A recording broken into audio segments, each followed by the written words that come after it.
Oval test tires at Indianapolis, Yep. 30th anniversary of the Brickyard next year.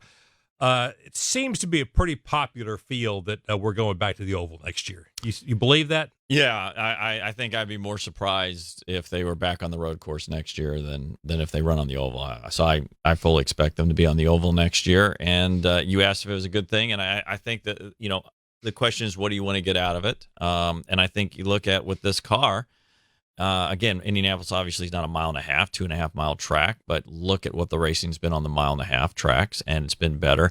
Does that correlate? Does that move over to the Speedway? Obviously, there are challenges with Indianapolis Motor Speedway, the long straights and then those tight corners. Can they work out something where it's more than one groove into the corners and you can get more consistent side by side racing? And if so, then that's just going to make the racing better. So, it's I fully expect it to be. Like I said, I'd be more shocked if they're back on the road course. And again, look, what is Indianapolis known for? It's not known for a road course, and obviously that's new, but it's known for the Oval. And I think from a competitor standpoint, and I think a lot of them express it, and Kevin Harvick's been one, and Kyle Busch has been another, been vocal about it, is just that there is something about winning on the Oval at Indianapolis. I mean, look, winning any time in Indianapolis is special, but to win on the Oval, to win on the same track that Mario Andretti, AJ Foyt, Ray Haroon won in 1911, the first Indianapolis 500.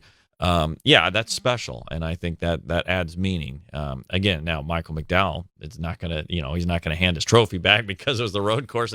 And look, he was the one saying, hey, afterwards, he's like, hey, let's bring it back to the road course next year. So we'll see what happens. But I think Indy and the Oval and NASCAR, I think that'll be a good combination next year. Yeah, we've wondered, Al, why they haven't announced it yet, and maybe they were kind of holding off in case you had one of the greatest races of all time in the road course this time.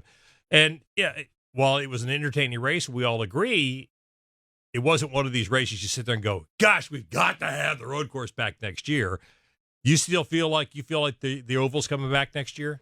I do. All the signs are there, right? Even Indianapolis tweeted out a picture, not cryptic, but it said, "Come back around." And around, around. You read into it, the car's going the correct direction, if you will, for Indianapolis Motor Speedway, and the next gen car deserves a shot. As Dustin mentioned, how good the intermediate racing has been.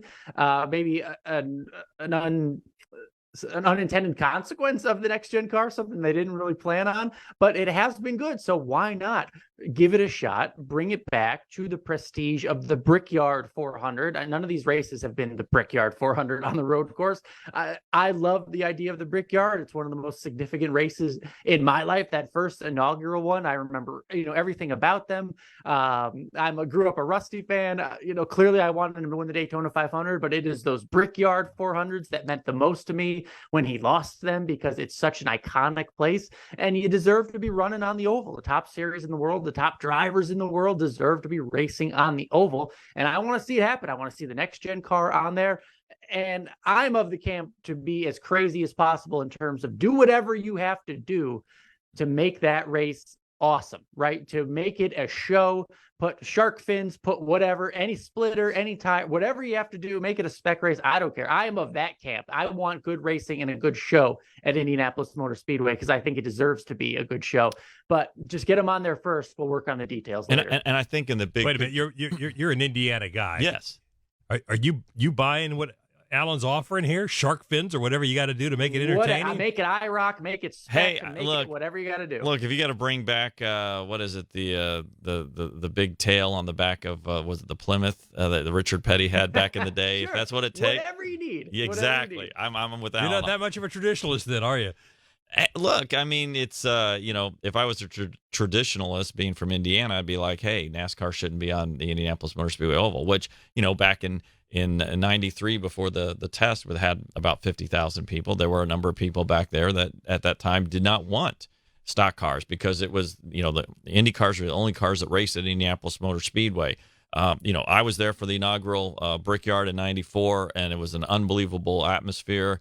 It was just that was just an incredible weekend. It was like some 80-some cars qualifying to try to get the 40-some spots in the race, and the big crowds and the interest and just how everybody really embraced it. And look, there's been challenges and they've been well documented in the past, and certainly hope that they can that reverses course, and you can get some good racing and be able to bring people back to that facility for that race, because there were some pretty spectacular and memorable moments in the past on the oval with NASCAR.